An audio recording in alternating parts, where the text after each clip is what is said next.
let's talk about some defensive players that the Rangers might be able to acquire.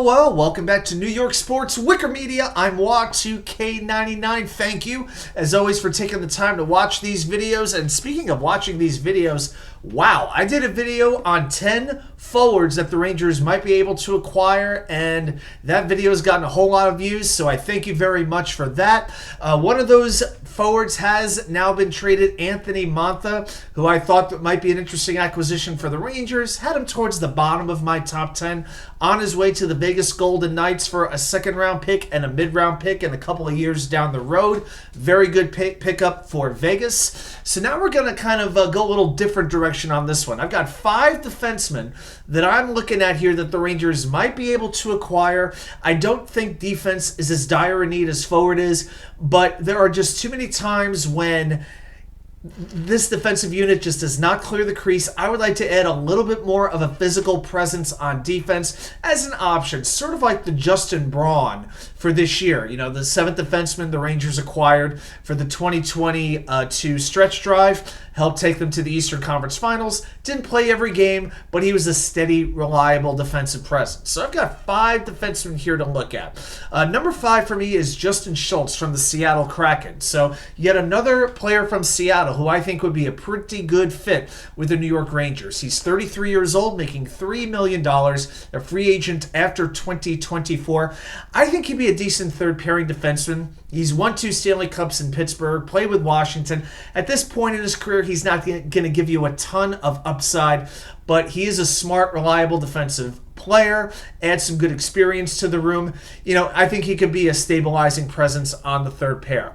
Number 4 is David Savard from the Montreal Canadiens. He is 33 years old, making $3.5 million, a free agent after 2025. Now, the talk right now is he wants to stay with Montreal, who is struggling.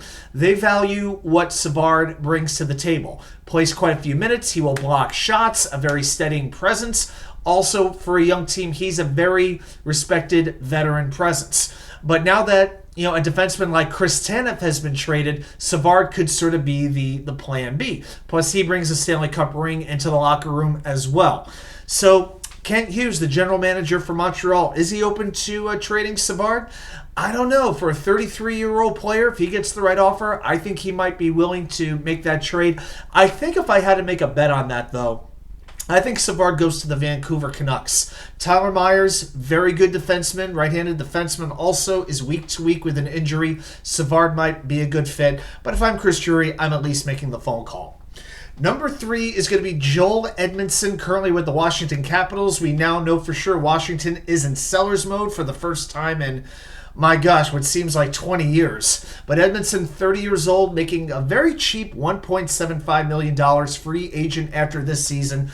More Stanley Cup experience, won a cup with the Blues in 2019.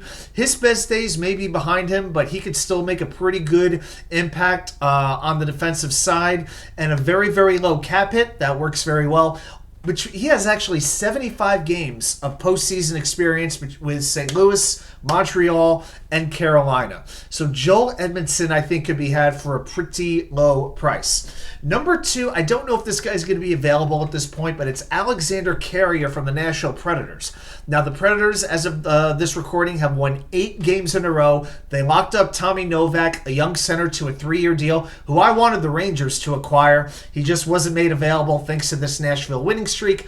I don't know if they would actually be willing to trade Carrier, but he's only 27 years old, making $2.5 million, a free agent after this year. And he's very, very good at entering the zone, carrying the puck, and creating scoring chances. Great at puck retrieval, and he will exit the zone very well with control. When he's skating with the puck, you could trust him. And in the playoffs, that's something that you have to really, really like. $2.5 million on an expiring contract. You know, if somebody can get him, I think their team will be a whole lot better for it. And I'm going to mention one other defenseman, probably my top target as far as defensemen go. I don't think, for instance, a Noah Hannafin is going to be got from Calgary. He would be a fantastic addition, but I don't think that's what the Rangers really need to be doing. So on that next tier, my top target would be a current Arizona Coyote, and it's Matt Dumba. He is 29 years old, making $3.9 million, a free agent after this season. So last year, Dumba had a $6 million cap hit. Nobody traded for him. Now he's got a $3.9 million hit. Would anybody take a chance on him 1 year later? So he plays the right side of defense, has played 53 games with Arizona. He is averaging about 20 minutes per game. Can play on the second pairing. He will kill penalties. His offense is not, you're not going to get a lot of offense from him, but I'm not really looking for offense from the Rangers, from their defensemen at this point. That's not what I'm looking for here. I want reliability, I want toughness, and I want smarts. Dumba's going to give you that. And the latest rumor that I've heard is that a third-round pick might be enough to take Dumba away from Arizona. That is something I would be very, very interested in. Well, I'll tell you what, as of this recording, we are less than 3 days away from the deadline. I'm going to keep saying it. Chris Drury, the puck's, well, not the ball's in your court, but the puck's on your side of the ice. All right. Well, those are my thoughts. Are you interested, if you're a Rangers fan, are you interested in them acquiring any one of these defensemen? Put it right down there in the comments. I appreciate everybody's feedback. Please like and subscribe if you haven't already. And again, join us Wednesday night for the live show at 10 p.m. And I'll see you right back here with more content from you know where, the Wicker Chair.